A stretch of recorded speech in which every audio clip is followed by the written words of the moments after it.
Good morning, world. How are you?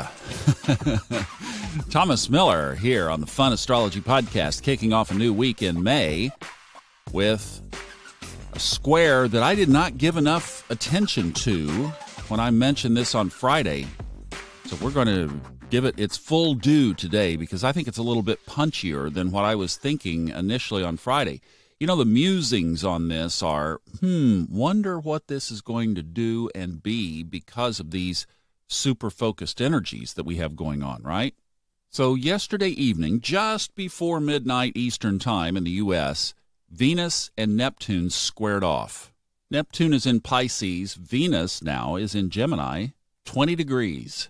So this obviously deals with communication around our love life and in a context of spirituality. Or, if you take the other side of Neptune, it puts a confusion around everything. So you might have had some challenges in your relationship over the last day or two. Or if you had a first date last night, you might want to put that one in a little bit of context. You birthed it with a square to Neptune. I don't know. Now, on Friday, I was wondering out loud, will this be overshadowed by our stellium in Taurus, which also has its own set of important dates? Because today at 5:41 p.m., all the times I'm giving you are in Eastern time as usual. 5:41 Eastern time, the Sun conjuncts Mercury. So this is that last conjunction before Mercury, the little speedster, begins to pull away, and so our stellium of Mars will start to disband. So this really will be the last day, I'd say, or maybe tomorrow, but the last day the stellium will start to fizzle away. So if we put those two together, the Venus-Neptune square and Mercury conjuncting Sun, if you are having those challenges in that relationship, you might want to be really careful about communicating about it today. Now, this is Mercury and the Sun, not Mercury and Mars, so at least we have that going for us. In fact, it could be a really good day to communicate about it if it's in the right context. I think the saving grace we have about this is Mars is happening in Taurus, which is ruled by Venus. So, you know, as you think about this, it really is kind of an interesting formation we have going on here. It's almost a midpoint. It's too wide of an orb to be an exact midpoint in between Venus and Neptune, but here you have this square going on that obviously is bringing some tension. And then right in the middle of it, you have this very powerful stellium, and now today in that stellium, you have a conjunction. You know what this almost takes me back to, and in your mind, this is going to be a little bit difficult to paint this picture, but just go with me here. Let me have the theater of your mind for just a second, if you will. All right, in the theater of your mind, let's go back to January of this year. And remember, we had a very important conjunction of Saturn and Pluto. That happened in Capricorn. I want you to think of a sign in the astrological chart. So in other words, a piece of pie. And you've got your piece of pie there, and we're going to look at the right edge of that piece of pie. That's the edge between the pie is Capricorn, and the next piece of pie over would be Sagittarius. All right, our focus is on that line between those two pieces of pie.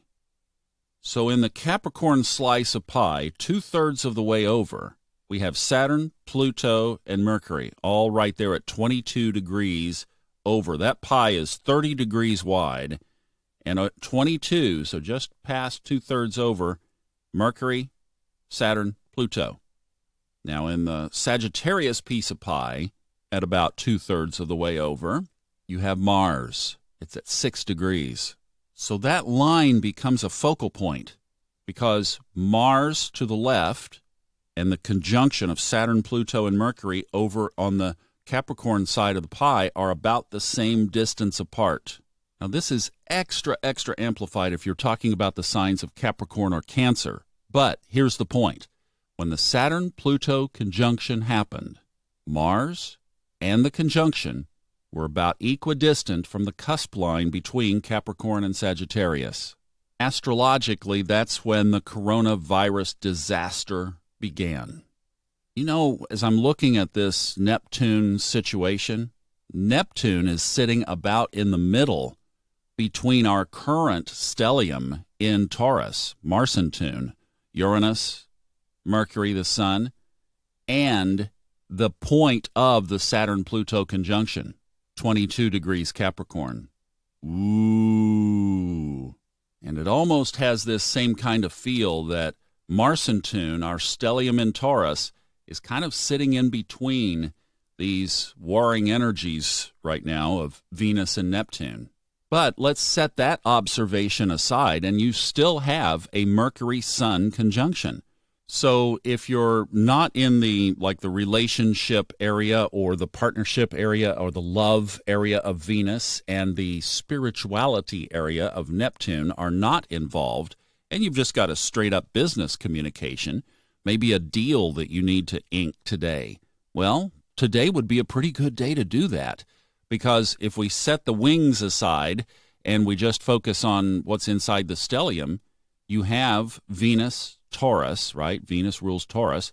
So there's business, there's money, and you've got Mercury sitting on the Sun. So if you need to say something in order to close a money deal today, you've got good energy around that as well. So I think we keep the wings in perspective. And if that is a part of what's going on in your world, maybe what you do is you say to your partner, let's talk about this in a few days, because there's a lot of energy right now, and if we just let that energy thin out a little bit, maybe we'll have a better perspective or a better ability to talk about this later in the week than right now. Don't force it if you don't have to. All right, have a good one. We'll talk tomorrow about kind of the overview, because the next week and a half really sets the stage for this entire summer. And that will be our focus tomorrow. Have a good Monday. Bye-bye.